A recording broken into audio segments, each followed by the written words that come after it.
Hey guys, this is Allison. So today I thought I would do what I hope to see in season 3 of The 100 and kind of address some hot topics that are accompanied with this show. So again, these are just my opinions, and everyone has the right to their opinion. So if you have a different opinion, awesome. Let's all just be respectful, be wonderful adults, and just feel free just to listen and disagree, agree. It's up to you, but just my opinion, so don't get offended if your feelings are hurt. I don't want that at all. It's not my intention. Okay, so one thing I'm really excited about is to see what's going to happen. Because obviously in this video there will be spoilers, so please do not watch this if you have not watched season 2 or 1 of The 100. Okay, so I'm really interested to see where Clark is going to go. As we know, Clark left Bellamy. She cannot go back inside Kim Jaha after all that she went through. And basically where the Mountain Men were located, she met Weather, and I understand her feeling. I really do. I mean, she's gone through hell. She had to kill a bunch of people to get her friends back, and you know, just with the whole like Bob Montana DC and the whole Lexa situation, and I feel like she's gone through a lot, like with her mom and just everybody, and I understand, like, she feels really guilty about these people, and, you know, she hated to kill innocent people, but when your friends are not going to be let go unless you take control of the mountain, it's kind of like an ends justify the means. It's like there's no positive solution. Someone has to die. So I'm really interested to see where she's going to go. I mean, of course, I'm heartbroken that she just left Bellamy. That was so depressing, and I was like, ugh. Dude, because I'm a Bellarke shipper, that is my ship, I was, like, really sad, but I understand why she left. I mean, in all honesty, like, I wish she would have just, like, run to Bellamy and been, you know, or I wish Bellamy would have, like, run after her and been, like, we're in this together, like, I wanted that so badly, but, you know, it didn't happen, but that's okay. I mean, I feel like they will eventually come back together at some point. I mean, obviously, I didn't want her to leave, but I understand why she had to. One theory that I hope is not true, but I feel like it's probably like 75% likely, is she goes back to Polis and meets Lexa. I guess my beef with Lexa is I feel like she's kind of manipulated Clark into becoming more gritty and not having a heart. And the thing that Clark does have is that she has a heart. She cares about her friend. She cares about Bellamy. And I just don't trust Lexa at all. We've already found out that Lexa has her own agenda in the season finale episode part 1. She had her own agenda. She basically left Clark and her friends to die when they made it all the way to Mount Weather, and then she made some side deal and totally just screwed over Clark and everybody, like left them for dead pretty much. I'm sorry, but if someone left me for dead, I wouldn't go back to them. I wouldn't go running back to them.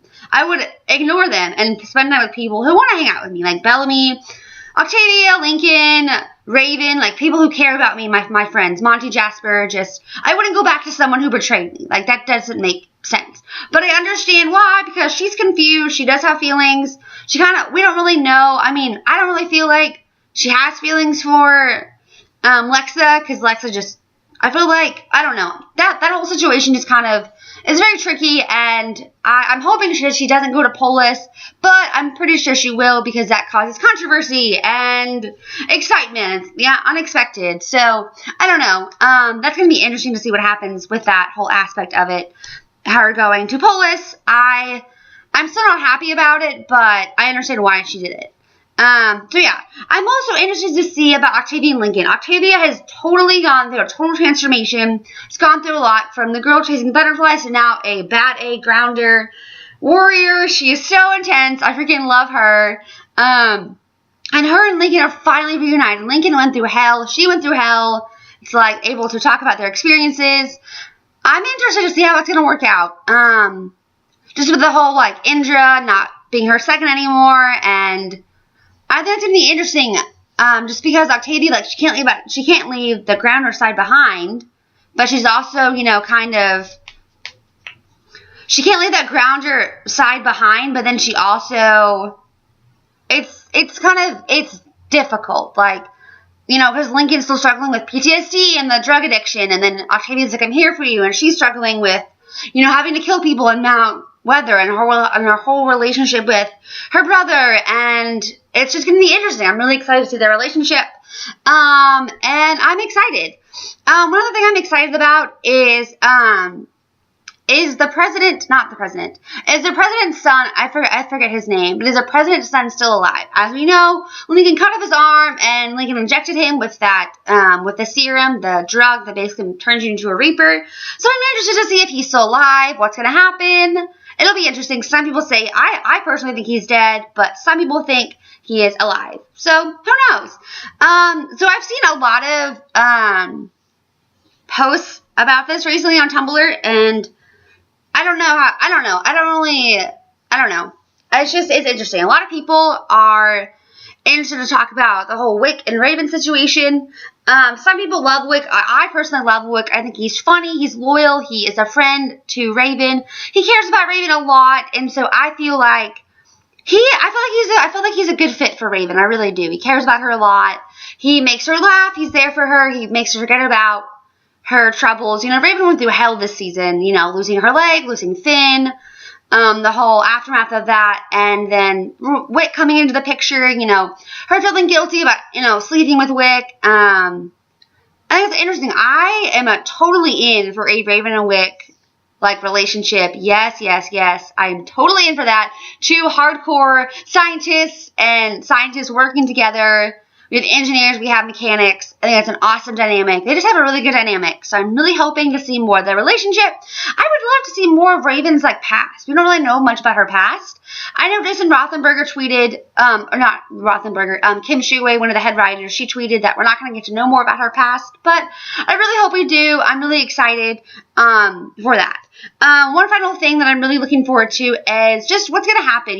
Who's going to be the villain?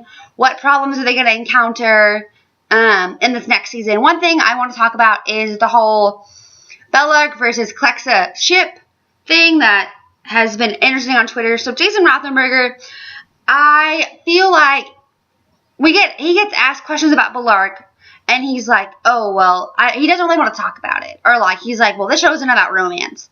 But then he's constantly saying, vote for Clexa in this poll. Vote for them. And I feel like that's kind of contradictory. I understand it's natural to have favorites. Totally understand that. I have my favorite students. I'm human. I'm not going to say I don't have favorites. But I also, I don't say one thing after the other thing.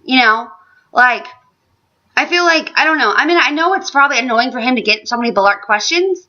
But I just feel like Clexa just kind of happened, out of the blue. It was kind of random. That's just me right now.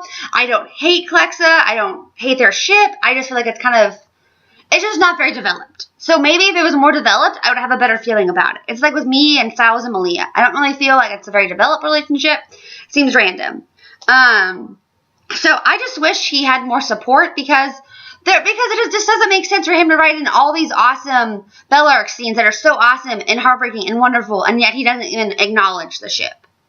And I know they're not canon. I totally understand that. I don't have a problem with that. I feel like if you're going to support one ship, you have to support, I guess not support. If you're going to tweet about one ship, you need to at least acknowledge another ship. I'm not saying you have to accept that ship, for example, I am a Gale and Katniss shipper. Some people hate Gale and Katniss, but I still acknowledge that there's a huge Everlark fandom. Do I hate Everlark? No, of course not. But I still acknowledge that. I don't just say, it never happened. So just some things. But, Jason's a genius. That's just one thing I've noticed on Twitter that I'm kind of dude, come on. But everyone's human. I am still so excited for season 3. It starts filming in July in Vancouver, Jason tweeted, and I cannot wait for Comic-Con. It's literally in about a month. And so 2 months. I'm so excited for Comic-Con. I really wish they were coming to the Comic-Con in Texas. That would be so awesome. I'll probably have a field day. But alas, YouTube for San Diego Comic-Con. Thank you guys so much for watching and have a wonderful night. Bye, guys.